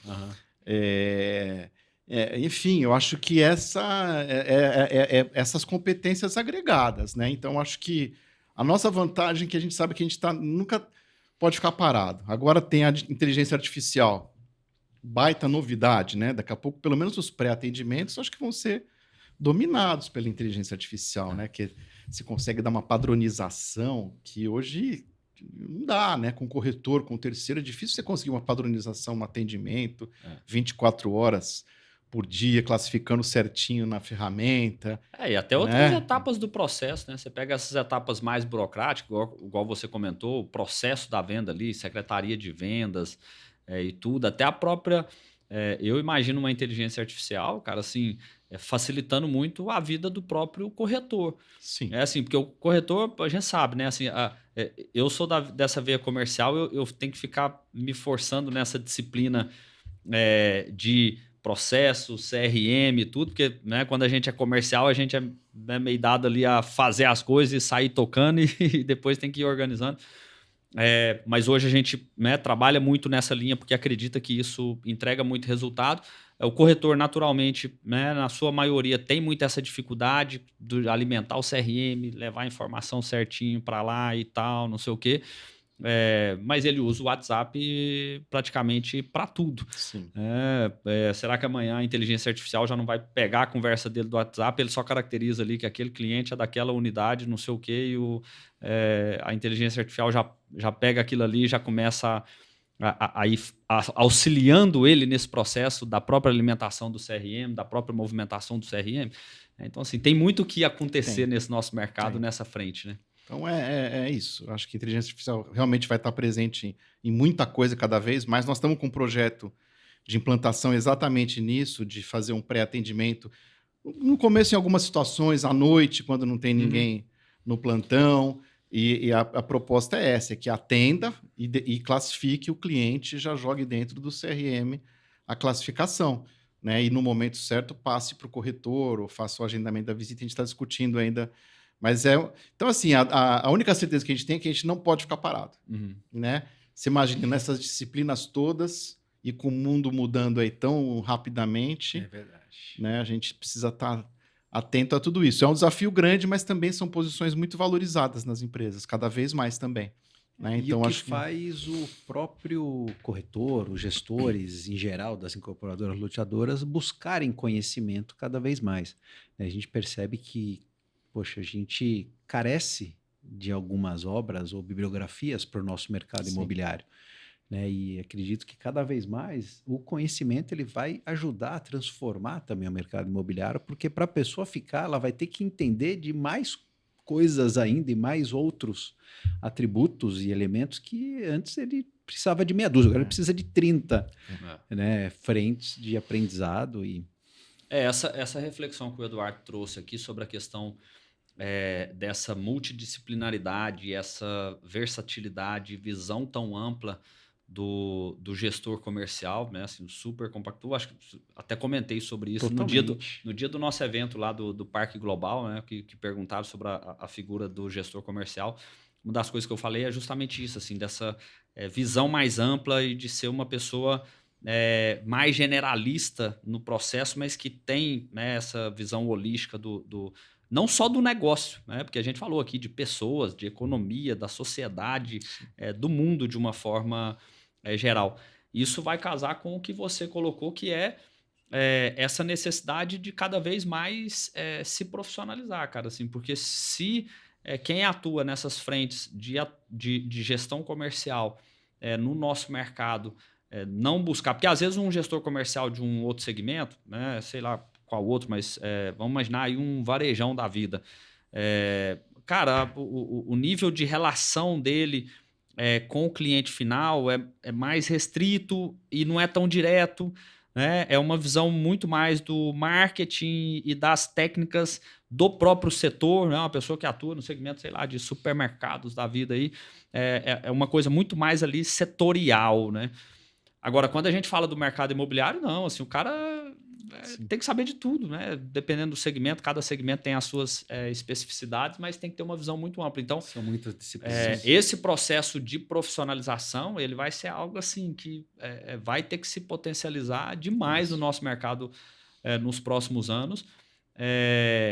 E que hoje, se a gente for olhar, assim, é muito carente, né? Você pensar, cara, nós estamos em 2025, você está contando a história sua dentro da frente comercial desde 2006, basicamente 20 anos atuando no nosso mercado, e depois de 20 anos foi sair um primeiro livro que é direcionado especificamente para o setor, para a visão de gestão comercial dentro do setor, né? Até agradecendo e parabenizando aqui o Ricardo, que está com a gente, que foi quem idealizou esse projeto, né? E teve toda essa iniciativa. Mas assim, é a primeira, né? Assim, o quanto que o mercado é carente, né, de conteúdo. Eu falo muito sobre isso, cara, assim, sobre essa questão de conteúdo, de redes sociais. Se você vai no YouTube e digita lá mercado imobiliário, cara, é pouquíssima coisa e pouquíssimas pessoas presentes. Se você for mercado financeiro, é uma enxurrada de gente. Se você vai para outros segmentos, desenvolvimento pessoal, não sei o que, é uma enxurrada de gente, um monte de influencer, um monte de pessoas ali gerando conteúdo, se posicionando e tudo. Você vai para mercado imobiliário, é um negócio desse tamanho. Agora, qual que é o tamanho do mercado imobiliário? Nacional e tudo, qual que é a representatividade disso? Então, é um negócio que assim, tem que se potencializar, né? Porque o mercado carente e precisa disso, né? A gente estava conversando antes aqui um pouquinho, né? Como houve uma conexão, né? Quando o Ricardo convidou, assim, exatamente porque a gente está começando a ter a oportunidade de propiciar essa troca, né? Realmente, a literatura, às vezes, tem muito evento voltado para pro corretor, né? Muita coisa voltada para o corretor de imóvel, meetings e tal. Agora, para o gestor, o mercado imobiliário é riquíssimo, né? Outro dia eu li que acho que não sei quantos % da riqueza mundial está em imóveis, né? Altíssimo. Então, é um ativo incrível. O Brasil, hoje tantas praças, né? Tantos mercados. Eu tenho uma curiosidade de conhecer Camboriú, os mercados, né? Goiânia, que eu conheço pouquíssimo, né? Tá convidado, o dia que quiser é só avisar. Tanta coisa legal. Balneário Camboriú também, convidadíssimo. Podemos fazer tanta uma coisa legal e lançar aqui, de repente, o Wikitalks, Balneário Camboriú, né? Então junto com líderes, que tal? Essas trocas, esse livro. Uma coisa, nesses 20 anos, realmente a gente conta, pelo menos eu tive contato, quase que conta nos dedos, né? Os bons gestores comerciais que a gente tinha. Um dia eu chamei o Ricardo para almoçar, porque eu senti uma conexão ali das dores, sabe? Dos desafios. Algumas pessoas que foram cruzando nos nossos caminhos profissionais aí, quer dizer, aí agora, né? Tardiamente, mas eu acho que bom que está acontecendo. Eu acho que realmente um movimento aí que precisa, né? Que eu acho que o mercado está precisando. E vai acontecer, né, Ricardo? Vão só potencializar isso aí, assim, com certeza. Eu concordo contigo, eu acho que a conexão que o livro criou, e eu confesso que eu não esperava, assim, o Ricardo, quando ele me convidou, falou, cara, vamos participar de um livro junto comigo. Eu falei, pô, beleza, tô lisonjeado aqui e tal, vamos embora, vamos fazer, me explica como é que é. Aí o pessoal da editora foi lá explicar, cara, assim, eu confesso que eu não tinha a mínima ideia do que ia virar esse negócio, assim, achei, né, que ia ser uma experiência, um novo conhecimento, né, uma forma de devolver também, né, que eu gosto desse ambiente educacional e tudo, mas assim, não esperava a força que veio nessa conexão e nessa relação e tudo entre nós, né. E um negócio que eu acho interessante, cara, assim, às vezes eu conto essa história, eu entrei, né, comentei sobre essa questão da saída da área técnica e ida para a área de negócio, comercial. Eu entrei na parte de incorporação, saindo de Goiânia, vindo para São Paulo em 2014, pela EBM na época. E eu queria, assim, acelerar e potencializar meu desenvolvimento, meu crescimento. Fui conversar com o Doni, com o diretor lá da empresa na época e falei com eles, falei, cara, como é que eu faço aqui, né? Que eu sou meio inquieto nesse sentido, né? Gosto de estudar, de pesquisar, de ir atrás e tudo para poder acelerar minha formação e meu crescimento. Eu falei, o que eu faço para, né, aprender mais sobre esse mercado imobiliário e tudo? Aí o dono virou e falou, cara, vai rodar, né? Assim, tira a bunda da cadeira, vai rodar, porque esse é o caminho. O diretor ainda falou, não, você começa a estudar um pouco mais sobre economia, sobre essas coisas e tudo, mas, cara, não tinha nada assim de literatura, de ensino, de nada disso voltado para o nosso setor. Ele me indicou, na época, uma newsletter da ADEME do Rio de Janeiro. Eu entrei no site da ADEME do Rio de Janeiro, me cadastrei lá para receber uma newsletter que eles tinham. Né? Hoje tem várias newsletters no nosso mercado, e ficar recebendo e lendo aquilo ali com constância e tudo para abrir e mudar minha cabeça. E hoje eu faço a reflexão, cara, eu tenho a oportunidade de ter um podcast, que é o Ink Talks, né? Nós já temos aí, né, quase 60 episódios com várias pessoas do setor. Hoje eu tenho uma mentoria lá em Goiânia com o Caio e o Danilo, a Incorpora Pro, que a gente faz no modelo de imersão, super bacana, mais de 100 profissionais, né, são donos, diretores de empresas, participando lá junto com a gente, e agora ter a oportunidade de participar de um livro como esse, né, assim, que já entrou marcando aí no mercado uma transformação no nosso setor. É muito legal, né, cara? Assim, você vê que o setor imobiliário está passando por isso e está começando a evoluir nesse processo e ter tanta coisa bacana assim, de conteúdo e de ensino voltado para o setor, né? É isso aí. Meu sentimento foi exatamente o mesmo, né? Quando o Ricardo me convidou, também, poxa... Eu pensei 2 dias, eu já consultei minha esposa, né? Acho que... Ótimo. Que você falou, pô, vai fundo, meu. Vai lá, escreve, né? Então foi surgindo, né? Mas também não tinha noção do que ele simboliza, na verdade, né? Dessa conexão, né? Muitos autores eu já conhecia, muitos eu não conhecia. E a gente vai se conhecer. Uma das formas de a gente se conhecer foi através do capítulo, né? Conhecendo os autores ao ler os seus capítulos, né? Contando a sua história e demonstrando a sua visão, né? Sobre o mercado, sobre o negócio. Então teve muito essa conexão. Acho que a gente está só começando. Muito Com bom, certeza, essa curadoria toda de trazer pessoas emblemáticas de grande autoridade para esse livro. Ele, de fato, agora, concretizado, ele enobrece demais o conhecimento para o nosso mercado imobiliário, sabe? É uma literatura fundamentada tanto com grandes fundamentos teóricos, mas com práticas e entregas reais que aconteceram na vida de 30 profissionais do nosso mercado, né? Então, a gente é muito orgulhoso de ter participado e ter idealizado esse livro, mas mais do que isso, de ter vocês, né, o TLST, o Manuel junto com a gente nessa publicação e todos os outros 28 autores aí que com certeza podemos dizer, né, que depois do lançamento oficial no Parque Global, com quase 600 pessoas e outros eventos que vêm pela frente, a gente tem uma boa transformação aí para fazer no rumo do conhecimento e aprendizado no nosso mercado imobiliário. Perfeito. Muito bom. E para, né, quem quiser aí, tiver interesse no livro, eu vou pedir o pessoal para colocar o link, né, na descrição lá. Enfim, entre em contato com a gente, que a gente organiza aí o processo de venda. Já tem... semana passada, no início dessa semana, não sei, cara, eu fui despachar um lá para o Rio Grande do Sul, Caxias do Sul. Falei, nossa, cara, que legal, assim, né? Amanhã eu vou no correio, vou despachar uns 6 aí. Porque a gente quer entregar pessoalmente, né? Mas... colegas de Belém do Pará. Que legal, amanhã. Cara, é muito bacana. Taubaté. Taubaté eu acho que vou entregar até pessoalmente, que eu vou na semana que vem para lá. Muito bom. Quer dizer... Vai tendo essa capilaridade, né? Muito bacana. Muito bacana. Meu amigo, vamos lá. A gente tem uma parte final aqui do nosso episódio que a gente chama de sprint imobiliário. É um bate-bola, né? Perguntas e respostas, jogo rápido aqui, que eu queria ouvir aqui de você. Mercado imobiliário precisa de... Profissionalismo. Sprint. Você que manda, tá? Profissionalismo, acho que multidisciplinar, a questão multidisciplinar do gestor na nossa área, eu acho que por incorporador ser profissional, cada vez mais profissional, o pessoal está fazendo muito bem feito. Que nem carro, né? Antigamente tinha os carros mais ou menos, hoje em dia só tem carro bom. Básico já é. Os carros praticamente não quebram mais. A incorporação é a mesma coisa, está cada vez melhor. As fachadas, né, lindas, as fachadas super bonitas. Os produtos estão cada vez mais fantásticos. Produtos modernos.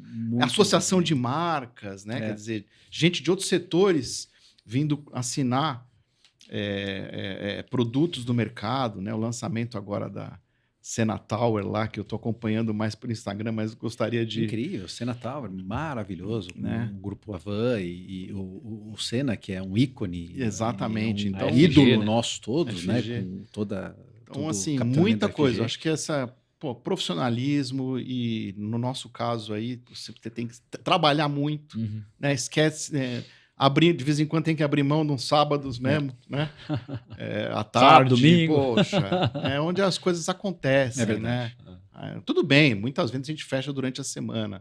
Pô, mas se é um gestor comercial, né, do nosso setor, vai lá no sábado, acompanha o atendimento, né?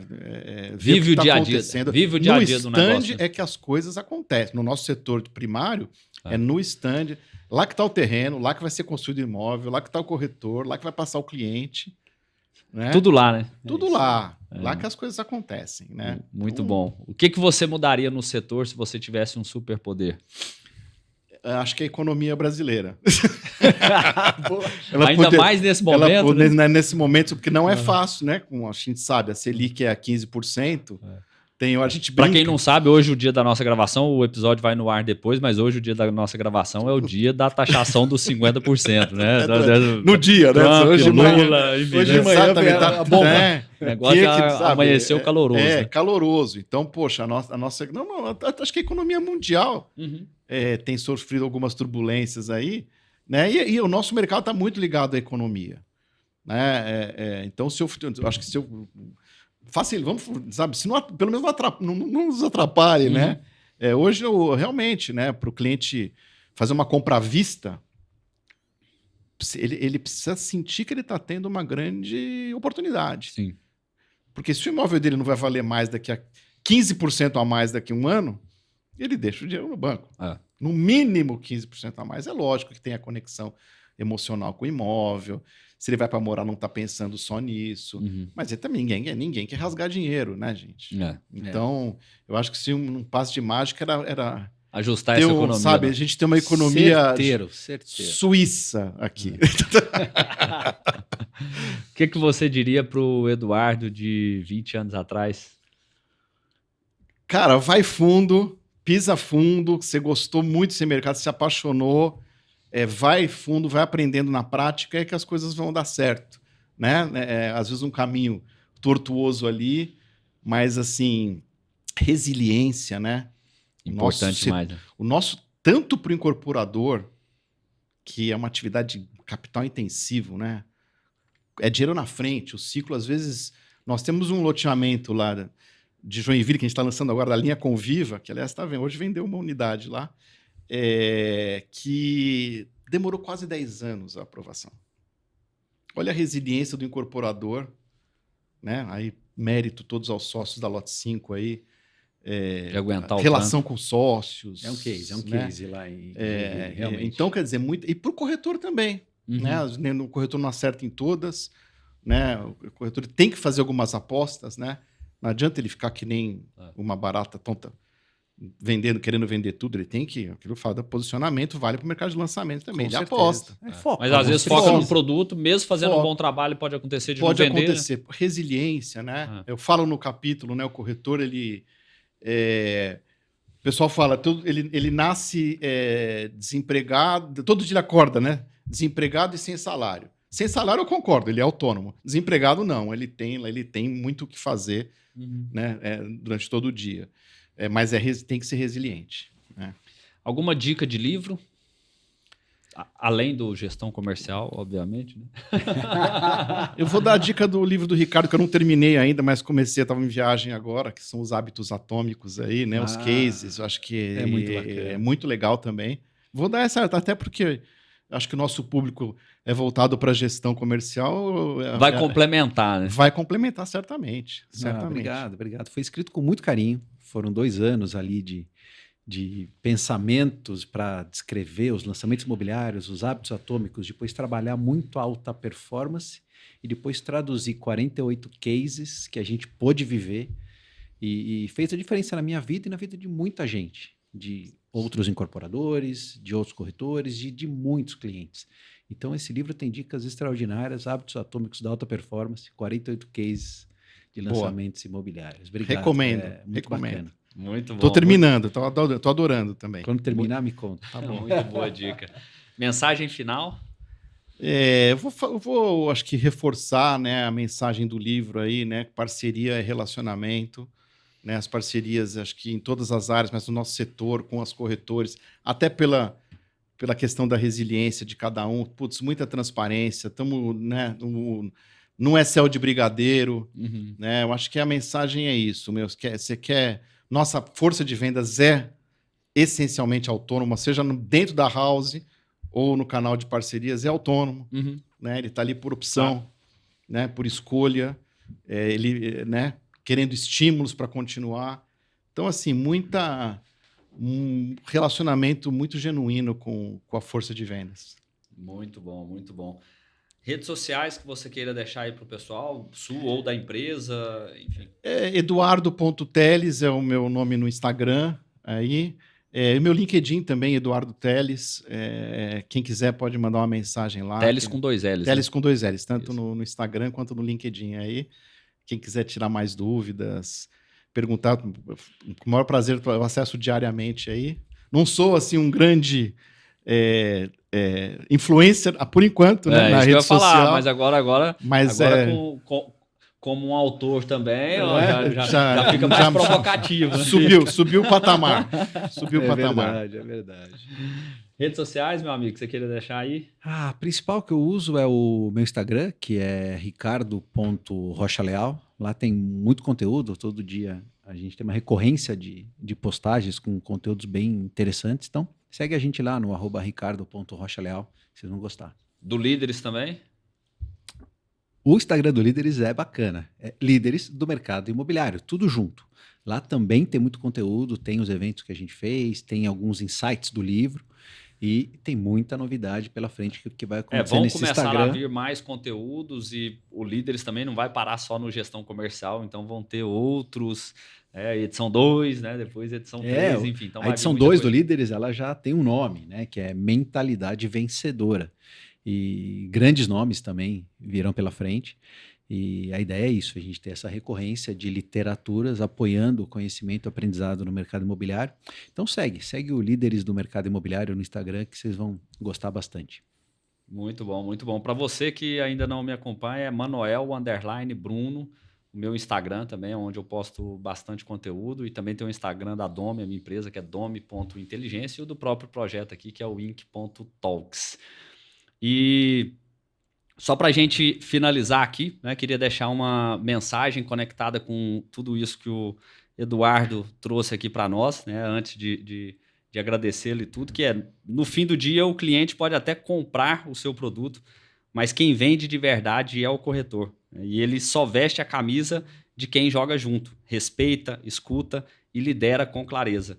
A pergunta que fica para você, incorporador, é: você está construindo uma parceria ou só esperando que vendam para você? Eu acho que conecta muito com aquilo que você trouxe e aproveito essa mensagem final para poder te agradecer, Eduardo. Obrigado pela presença, por toda a disponibilidade, numa agenda corrida, né? Você estava numa viagem agora recente, já voltou essa semana, já marcou a agenda com a gente logo na sequência, né? Sei que quando tira uns diazinhos ali de férias, a vida fica mais turbulenta, mas conseguiu organizar, encaixar essa agenda aí com a gente, então fico muito agradecido, tanto pela participação, quanto por todo o conteúdo que você pôde trazer aqui para nós. Eu que agradeço, Manuel, Ricardo. Foi uma delícia o bate-papo aqui, né? Ficaríamos por horas aqui, né? Então, acho que sempre quando precisarem, eu estou à disposição. Valeu. Obrigado, Ricardo, pela presença mais uma vez. Muito obrigado. Tamo junto. Conta sempre com a gente. Valeu. E se você gostou desse episódio, curta, se inscreva também nos nossos canais, tanto no YouTube quanto no Spotify. Comente também, coloque aí os seus comentários sobre o que você achou do episódio, algum ponto interessante que você tenha achado, né? Traga aí a sua contribuição para nós, porque a ideia e o propósito aqui do Wink Talks é democratizar o acesso ao conhecimento dentro desse nosso mercado, aquilo que a gente até falou aqui um pouco mais no final, né? E trazer muita vivência, muita experiência de pessoas que realizam esse mercado na prática, que tem essa vivência prática do nosso setor. E a ideia é trazer essa contribuição e essa relação também com quem está nos acompanhando aí. Então, fique à vontade para colocar seus comentários, suas sugestões e compartilhar também com aquelas pessoas que você acha que sejam importantes de acompanhar esse episódio junto conosco. Um forte abraço e até a próxima.